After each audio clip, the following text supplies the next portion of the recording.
ಬೆಳಗಾಂ ಕಬ್ಬು ಬೆಳೆಗಾರರ ಹೋರಾಟಕ್ಕೆ ಬೆಳಗಾಂ ಕಬ್ಬು ಬೆಳೆಗಾರರ ಹೋರಾಟಕ್ಕೆ ಆತ್ಮೀಯ ರೈತ ಹೋರಾಟಗಾರರೇ, ಇಂದಿನ ದಿವಸ ನಾವು ಬೆಳಗಾಂನಲ್ಲಿ ಕಳೆದ 5 ದಿನಗಳಿಂದ ಏನು ಕಬ್ಬಿಗೆ ಬೆಲೆ ಸಿಗ್ತಾಯಿಲ್ಲ, ನಾವು ನಷ್ಟ ಅನುಭವಿಸಿ ಆತ್ಮಹತ್ಯೆ ಮಾಡ್ಕೊಳ್ಬೇಕಾಗತ್ತೆ ಅಂತ ಹೇಳಿ ರೈತರು ಈಗ ಕಳೆದ 5 ದಿನದಿಂದ ಬೆಳಗಾಂನಲ್ಲಿ ಹೋರಾಟ ಮಾಡ್ತಾ ಇದ್ದಾರೆ. ಆದರೆ ಇವತ್ತಿನವರೆಗೂ ಕವಡೆ ಕಾಸಿನ ಕಿಂಬಂತೂ ಕೊಡದೇ ಇರತಕ್ಕಂಥ ಸರ್ಕಾರ, ಈ ಸರ್ಕಾರಕ್ಕೆ ಬೆಂಡೆತ್ತಬೇಕು ಅಂತ ಹೇಳಿ ಅವರು 5 ದಿನದಿಂದ ಕೂತ್ಕೊಂಡಿದ್ದಾರೆ. ಇದೇ ರೀತಿ ಅವರು ಮೊಂಡತನ ಮಾಡಿರೋ ಸರ್ಕಾರ ಆಗಿರ್ಬೋದು, ಸರ್ಕಾರಕ್ಕೆ ಏನು ವಿರೋಧ ಪಕ್ಷದಲ್ಲಿರ್ತಕ್ಕಂಥ ವಿರೋಧ ಪಕ್ಷ ಆಗಿರ್ಬೋದು, ಇವರಿಬ್ಬರಿಗೂ ಕೂಡ ಚಡಿಯೇಟನ್ನು ಕೊಡಲಿಕ್ಕೆ ಏನು ಕರ್ನಾಟಕ ರಾಜ್ಯ ರೈತ ಸಂಘ ರೈತರು ಇಡೀ ರಾಜ್ಯವನ್ನು ಬಂದ್ ಮಾಡೋಕ್ಕೆ ತಯಾರಿದ್ದಾರೆ. ನೀವು ಹಿಂಗೆ ಮೊಂಡತನ ಮಾಡಿದರೆ ಹಳ್ಳಿಗೂ ಕೂಡ ನೀವು ಬರೋದು ಕಷ್ಟ ಆಗುತ್ತೆ ಅಂತ ಹೇಳ್ತಾ ನಾವು ಈಗಾಗಲೇ ನಮ್ಮ ಎಲ್ಲ ಹಳೆ ಲೀಡ್ರ್ಗಳಿಗೆಲ್ಲ ಹೇಳಿದ್ದೀವಿ. ಏನು ಉತ್ತರ ಕರ್ನಾಟಕದಲ್ಲಿ ಹೋರಾಟ ಮಾಡ್ತಾಯಿದ್ದಾರೆ, ಅದೇ ರೀತಿಯಾಗಿ ದಕ್ಷಿಣ ಕರ್ನಾಟಕದಲ್ಲೂ ಕೂಡ ಎಲ್ಲರೂ ಕೂಡ ಎದ್ದೇಳಬೇಕು ಅಂತ ಹೇಳ್ತಾ ಎಲ್ಲ ಜಿಲ್ಲೆಗಳಲ್ಲಿ ಬಂದ್ ಕರಿಬೇಕು, ರಸ್ತೆ ತಡೆ ಮಾಡಬೇಕು. ಹಂಗಾದ್ರೆ ಮಾತ್ರ ಈ ಸರ್ಕಾರ ಬಗ್ಗುತ್ತೆ ಅಂತ ಹೇಳ್ತಾ ಈಗ ನಾವು ತಾಲೂಕು ಆಡಳಿತಕ್ಕೆ ಮನವಿಯನ್ನು ಸಲ್ಲಿಸಕ್ಕೆ ಬಂದಿದ್ದೀವಿ. ಇಲ್ಲೂ ಕೂಡ ಅದೇ ಪರಿಸ್ಥಿತಿ ಇದೆ. ಯಾವಾಗ ಬಂದರೂ ತಹಸೀಲ್ದಾರ್ ಬರೀ ಔಟ್ ಆಫ್ ಸ್ಟೇಷನ್ ಅಂತಾರೆ. ಇಲ್ಲೂ ಕೂಡ ದೊಡ್ಡ ದುರಾಡಳಿತ ನಡೀತಾ ಇದೆ. ಇಲ್ಲೂ ಈ ದುರಾಡಳಿತಕ್ಕೆ ಅಂತ್ಯ ಯಾವಾಗ ಅಂತ ನಮ್ಮ ಜಿಲ್ಲಾಡಳಿತ ಕೇಳಬೇಕಾಗಿದೆ. ಆ ಕಾರಣಕ್ಕೆ ಜಿಲ್ಲಾಡಳಿತಕ್ಕೆ ಎಚ್ಚರಿಕೆ ಕೊಡ್ತಾ ಇದ್ದೀವಿ.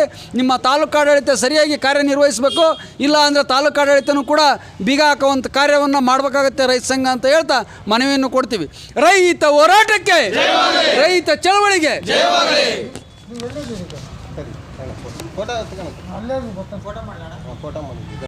ಪ್ರಿಯ ವೀಕ್ಷಕರೇ ನಮಸ್ಕಾರ. ದಾವಣಗೆರೆ ಜಿಲ್ಲೆ ಹರಿಹರ ತಾಲೂಕು ಆಡಳಿತದ ಮುಂದೆ ಇವತ್ತು ಭತ್ತದ್ದಾಗಿರ್ಬೋದು, ಮೆಕ್ಕೆಜೋಳದ್ದಾಗಿರ್ಬೋದು, ಕೊಬ್ಬಿನ ಬೆಲೆ ಆಗಿರ್ಬೋದು. ಕೊಬ್ಬಿನ ಬೆಲೆ ಏನಾಗೈತಪ್ಪ ಅಂತಂದರೆ ಕರ್ನಾಟಕ ರಾಜ್ಯದಲ್ಲೇ ಇವತ್ತು ರೈತರಂದ್ರೆ ಯಾರು ಅಂತೇಳಿ ತೋರಿಸ್ಕೊಟ್ರಂಥ ಒಂದು ಕರ್ನಾಟಕದಾಗ ಬೆಳಗಾಂ ಜಿಲ್ಲೆ ಅಂತ ಹೇಳ್ಬೋದು.